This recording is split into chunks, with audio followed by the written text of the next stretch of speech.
This is Christopher Sernaque. What you are about to see is the second part of my interview with Dr. David DeRose. Dr. David DeRose is the host of the popular radio show American Indian and Alaska Native Living.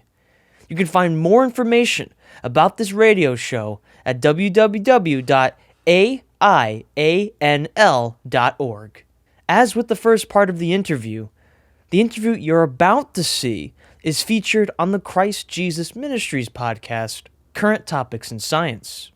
Current Topics in Science is available on the following platforms: iTunes, Stitcher, Google Podcast, Spotify, and iHeartRadio. If you haven't already, you can watch the first interview Dr. DeRose did with me called Find Out Your Personality in 6 Easy Questions on any of the aforementioned platforms. You can also check out the interview that I did with Dr. David DeRose on the Pilot's Interview podcast. Without further ado, I hope that you enjoyed the second part of this interview and that you will remember that the truth saves.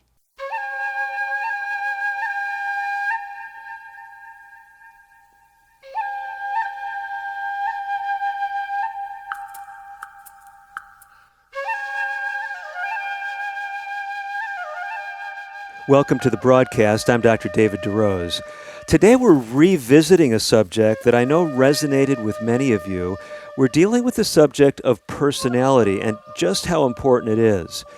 Chris Sernaque joined me on a previous episode of the show, and I know a lot of folks were engaged because he offered a simple quiz that allowed you to have some insights into your personality type.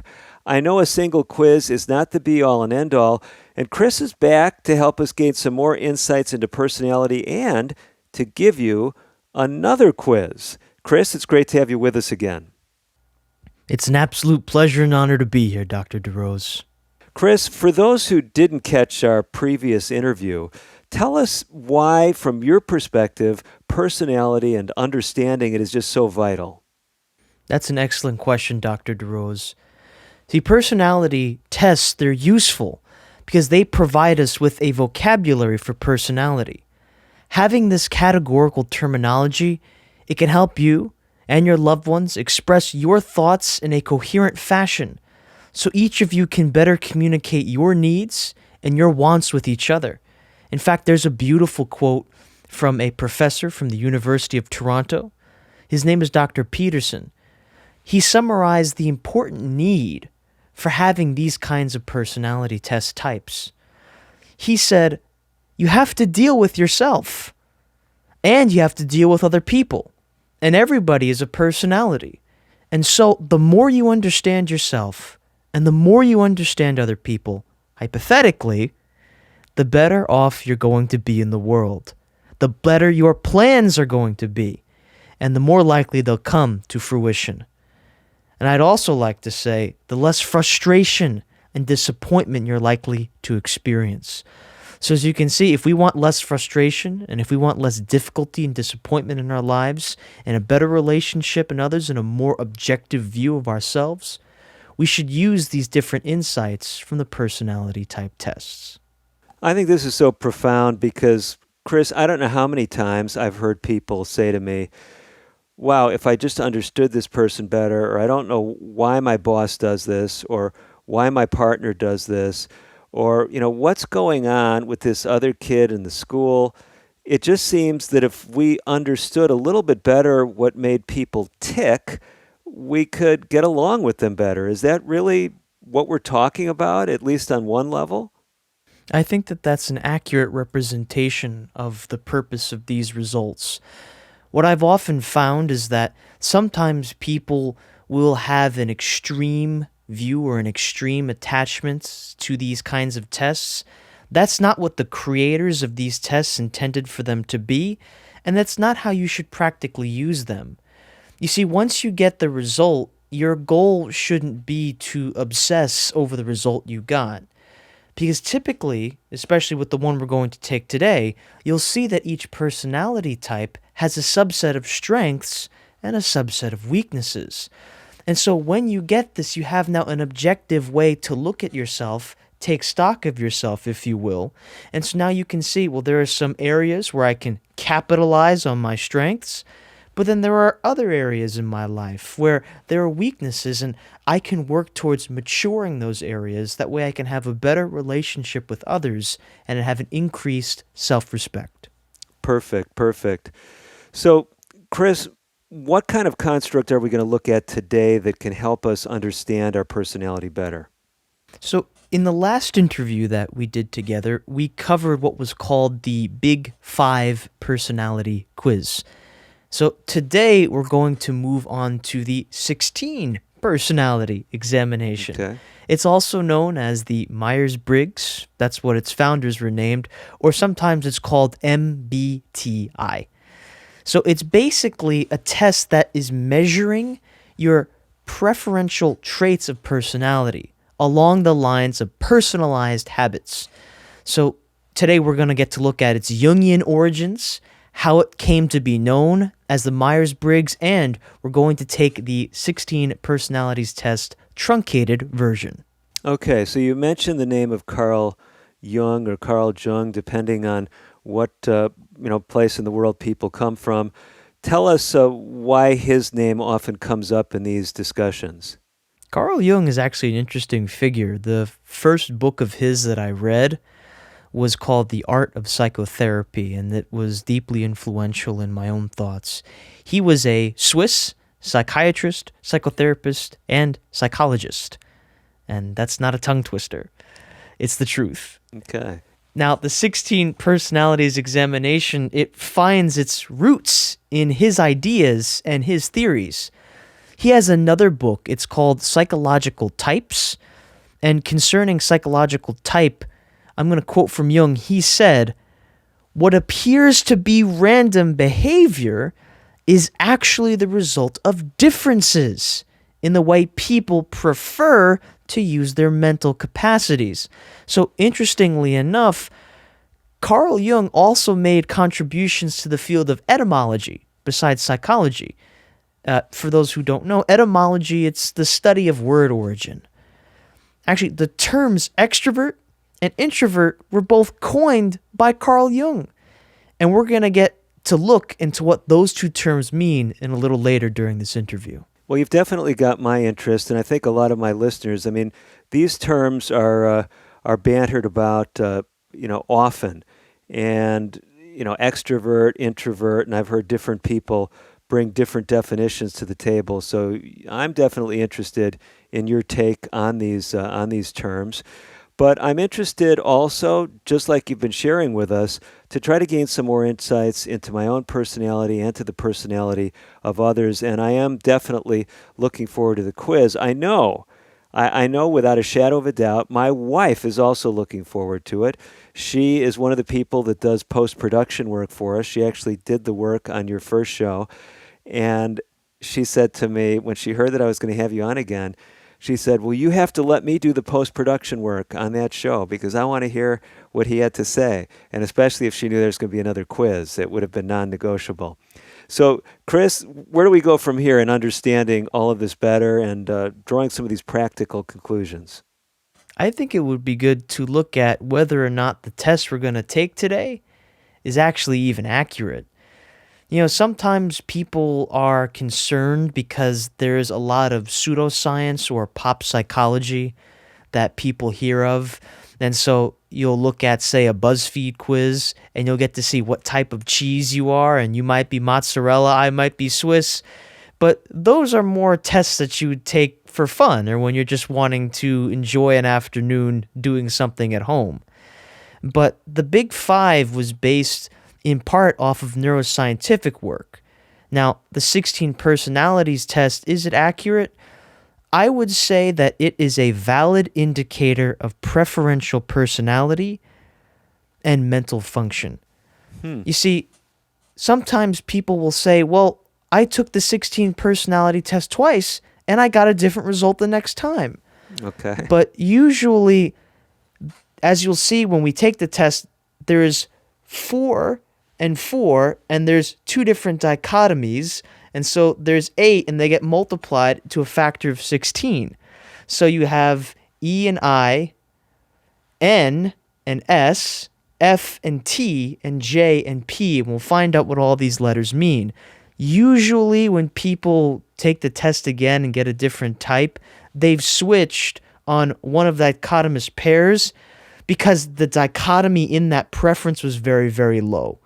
So it's not as if this test is giving wildly different results each time. The baseline consistency of it is very accurate. So I'm assuming from what you already said, the E and the I are the extrovert and introvert. Is that a safe conclusion to draw?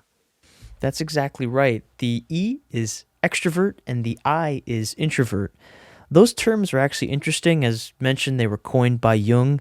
What he did is he took a German word, extra, and he combined it with a Latin word, verita, and he put them together. Extra means outside, and verita is the Latin word that means to turn. So the extrovert turns to the outside world. Introvert, Jung, he looked at that as the dichotomous spectrum, where the introvert, meaning turning into, from the outside world. So the outside looking in, extrovert inside looking out. It's pretty interesting.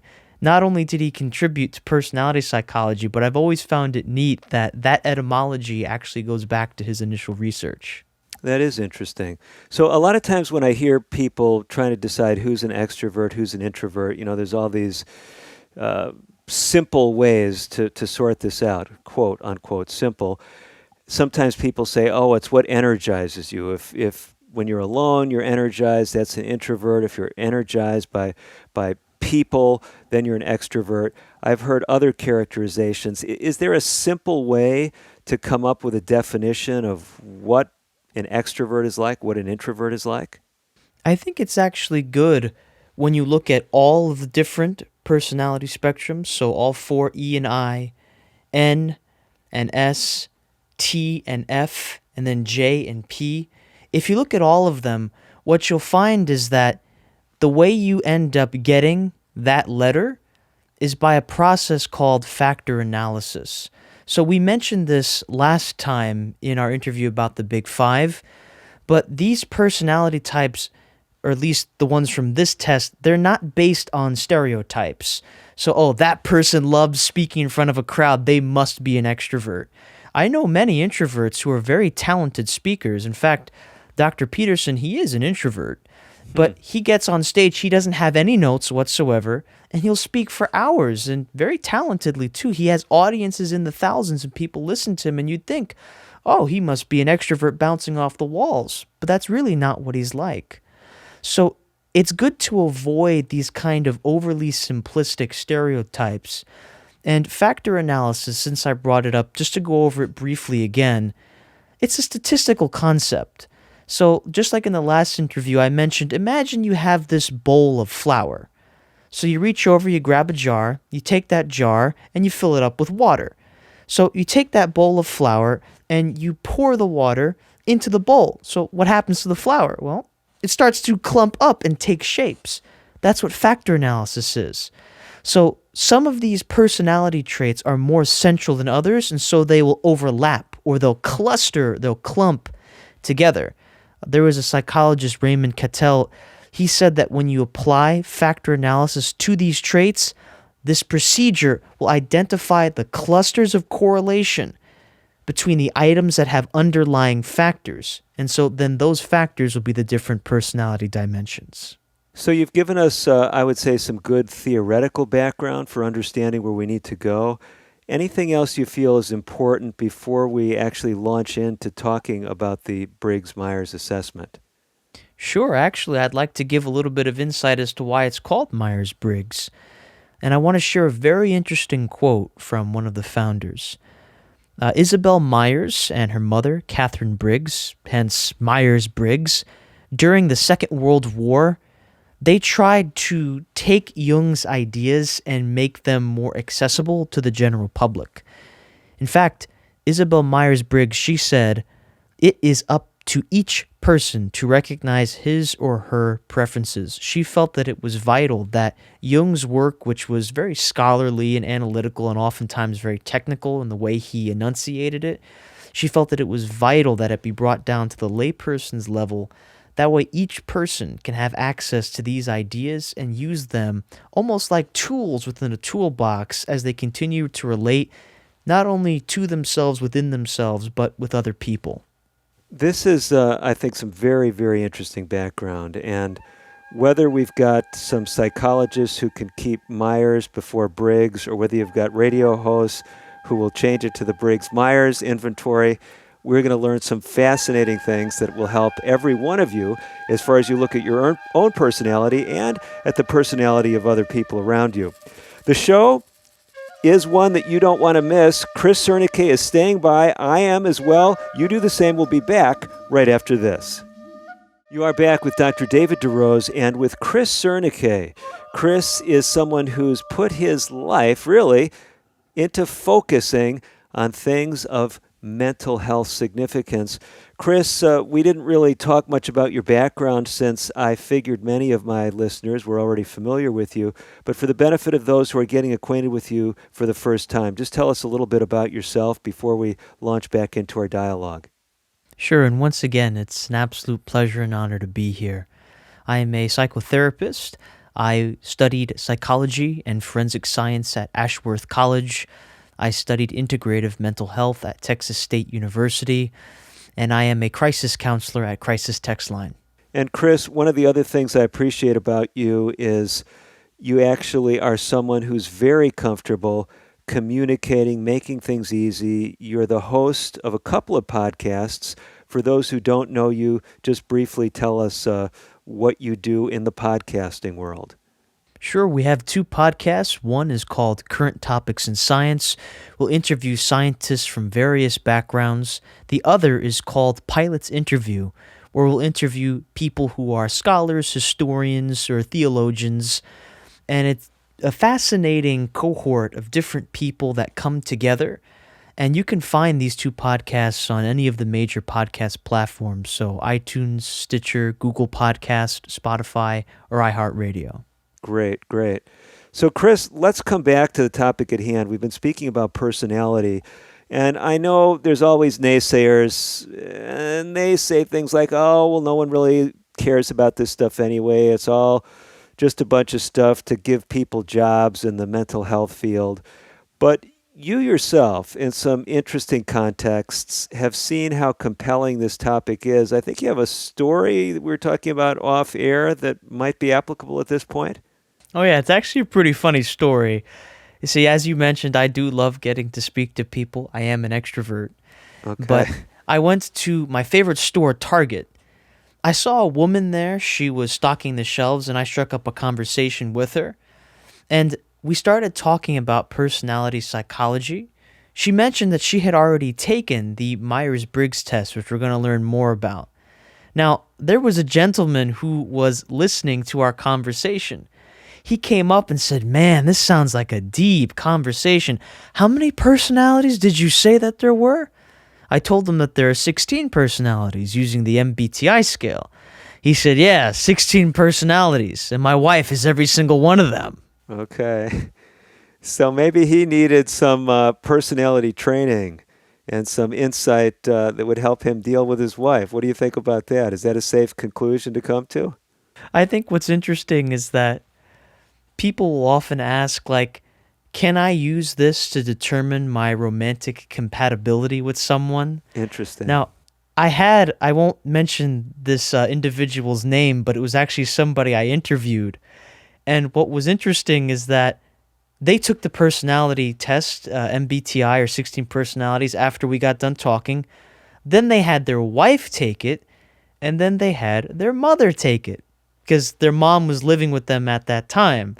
Now, what he found out was that his wife and his mother have the same personality. So he called me up and he asked me, "Oh no, I married my mother. Is this normal? Have I done something wrong? Does this normally happen?" And, I told him, rest assured, different personality types, when we focus on maturing and we exercise the strengths that we were naturally given, all of us can get along. This is very interesting. So you're saying that this fellow, the personality of his mother was very similar to the personality that his wife, his wife now had, but he ended up marrying someone who had a very similar personality. Am I understanding that correctly? Yes, and he didn't know what to do with that fact. He was shocked, and so he came to me and said, do men normally marry women with personalities similar to their mothers? Am I abnormal? Is there something wrong with me? And I told him, don't worry about it. Human beings do like familiarity.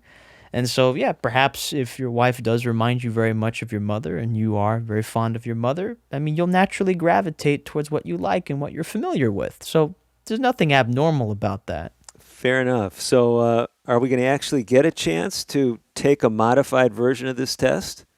Yeah, I'm sure the listeners have been anxious to finally get to take this because we've mentioned it a few different times. We're going to take what's called the truncated 16 personalities test, a full test. And it's going to be much more accurate if you take the full one because it's factor analysis. It's almost like with any good scientific experiment, one of the things you can always do is increase the sample size. So sometimes, at the end of your report, for the next replication, you might want to increase the sample size. It's the same thing with this. So after you're done taking the truncated version, which we'll do now, if you want to take the full one, you can go to 16personalities.com.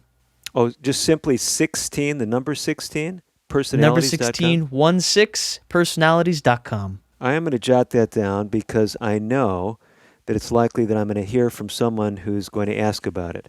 So 16personalities.com.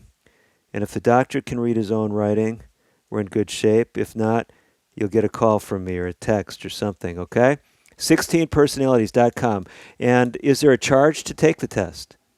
It's actually totally free, but Really? if you do want a premium report that goes in depth into, say, things like romantic compatibility, workplace functionality, even parental strategies, you will have to pay for those premium subscriptions. But the actual test and the basic report is entirely free.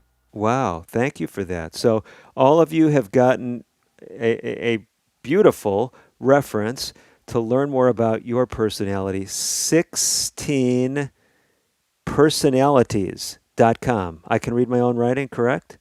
Oh, yeah. Okay. That So sounds great. we got a truncated version of it. So we ready to launch into that right now, Casey? Chris? Oh, yeah. Without further, and by the way, for the listeners, Casey is my younger brother. He's my best friend. Now, an interesting story here. We have personality types that are quote unquote incompatible, or what people might think are quote unquote incompatible because we're so very different from each other.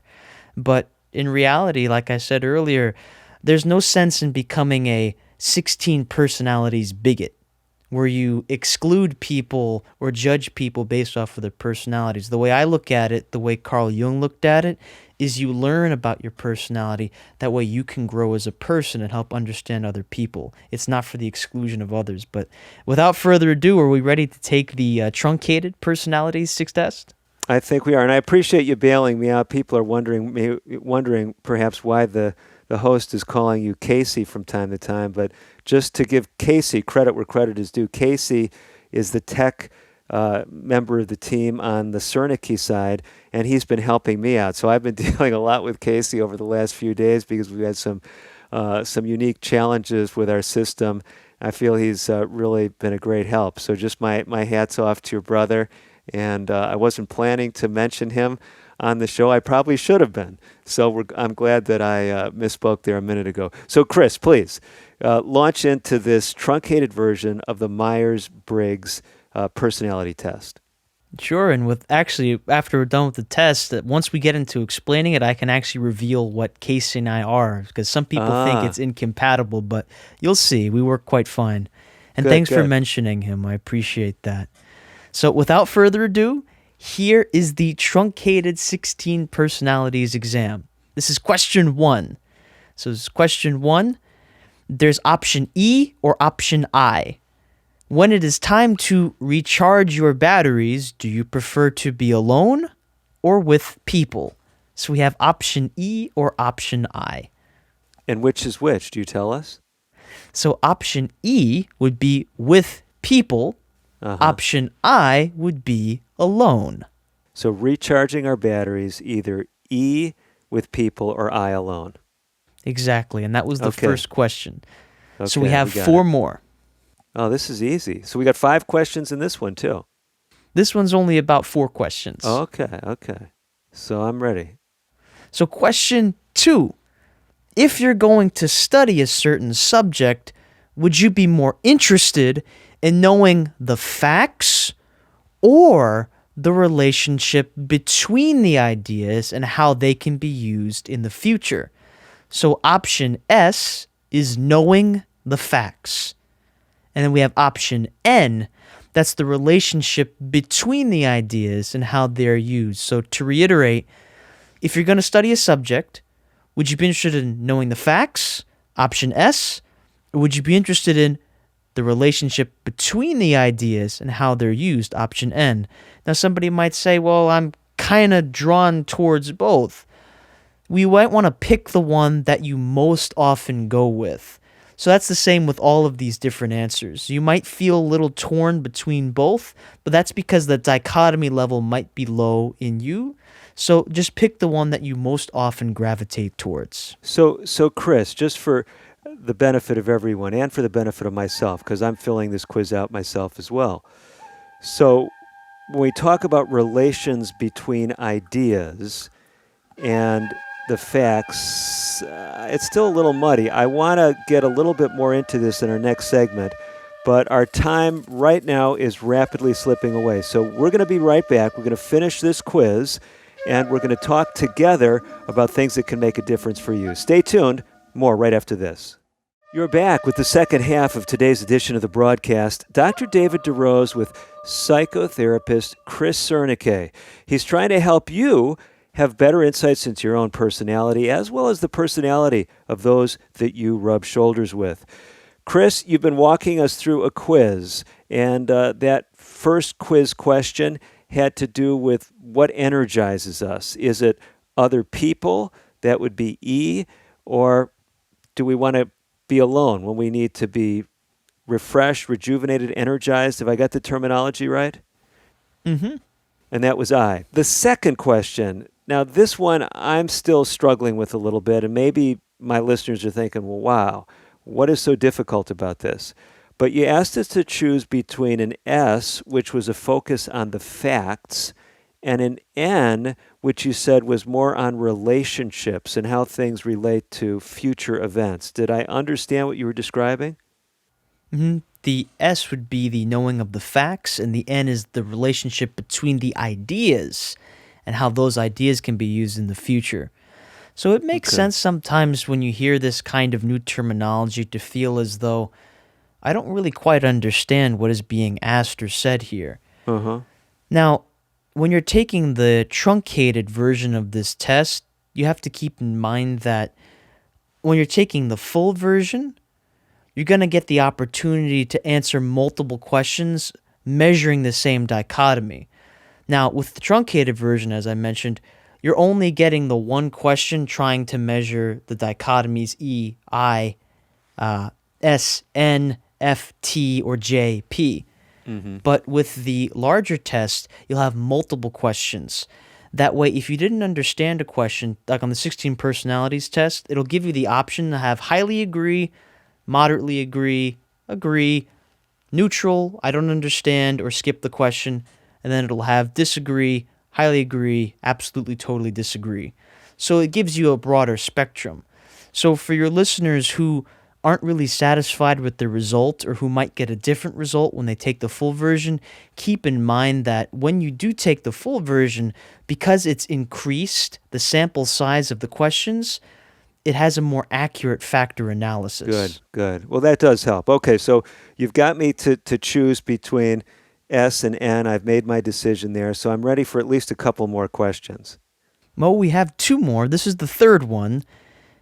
Is it important, this is the third question, is it more important for you to be thought of as a fair, caring, sensitive person, or be thought of as a reasonable, logical, and objective person?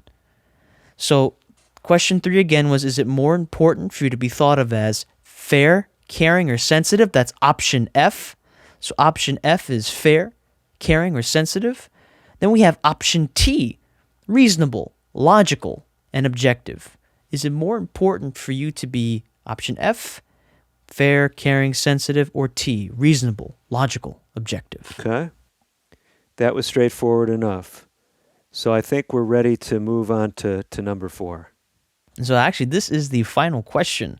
Okay. So question 4 is, if we were going to do a project together, would you prefer that the project was outlined, that it was planned, that it was orderly, or would you prefer for it to be more flexible, more spontaneous? So we have option J. So that's, if you're picking option J, that means you want the project to be more outlined, more planned, and more orderly.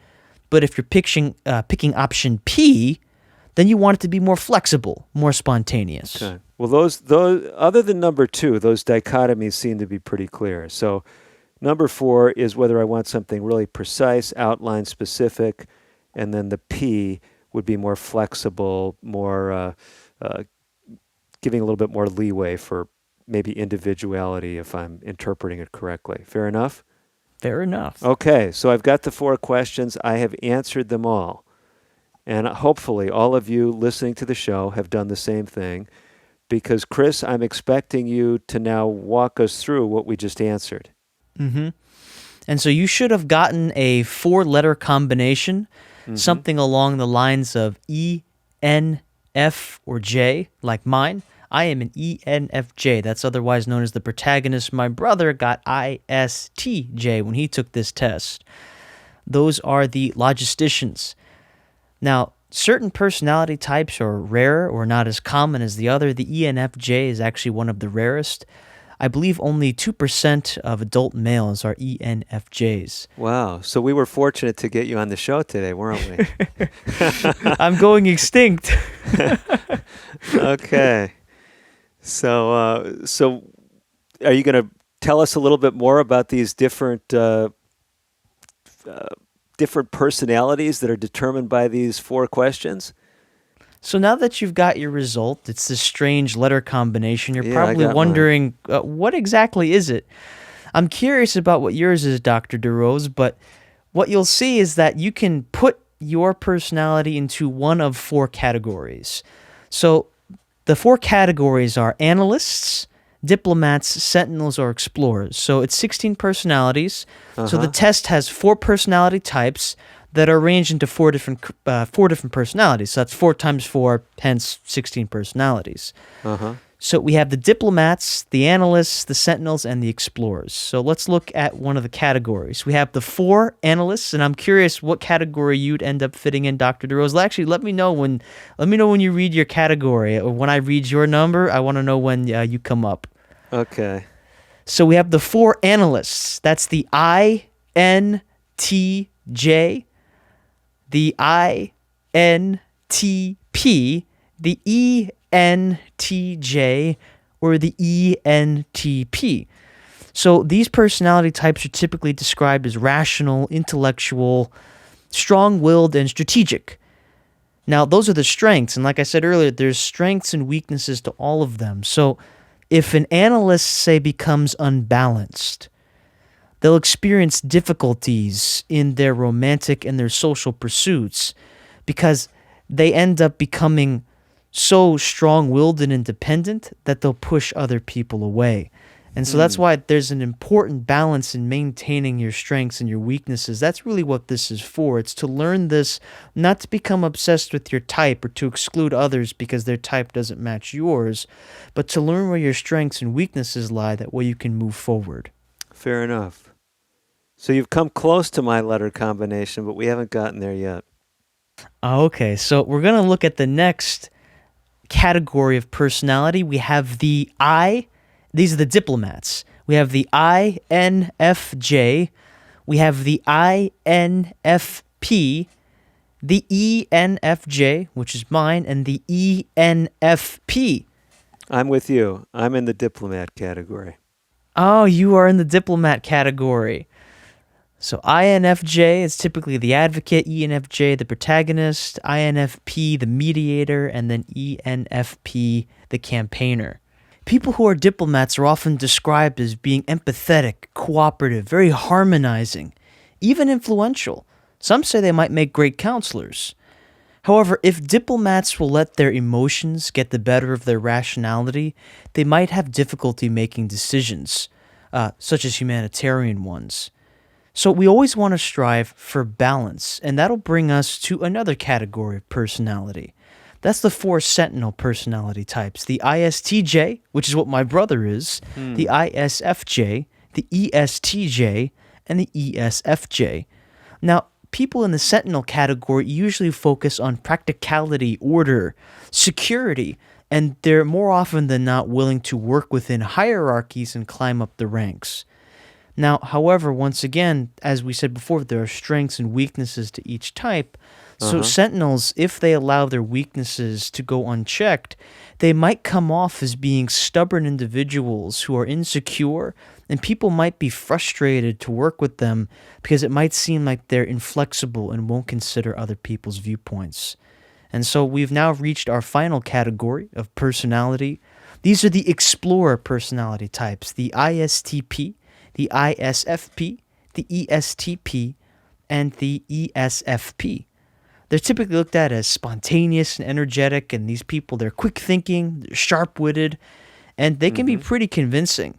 Now, sometimes they can convince people, or even convince their own consciences, to take unnecessary risks, engage in hedonistic pleasure, and they might end up feeling purposeless or aimless because there's a lot of uncertainty in their personality. So all in all, when we looked at the analysts, the diplomats, the sentinels, and the explorers, what we found is that the key here is balance. I appreciate you walking us through this, and I know for some folks it may seem, Chris, like this was drinking out of the proverbial fire hose or fire hydrant, but this has really given us a lot of perspective on why there's differences, why, some might be more logical in their thinking, more wanting structure. Others may want more involvement in the process. Some may thrive in those environments where there are other people around. Others may seem to be recharged in those settings where they're alone. So I think this is very helpful stuff. But I know a lot of the folks who are listening today, they may say, well, this is great. I'm an analyst and my best friend's a sentinel.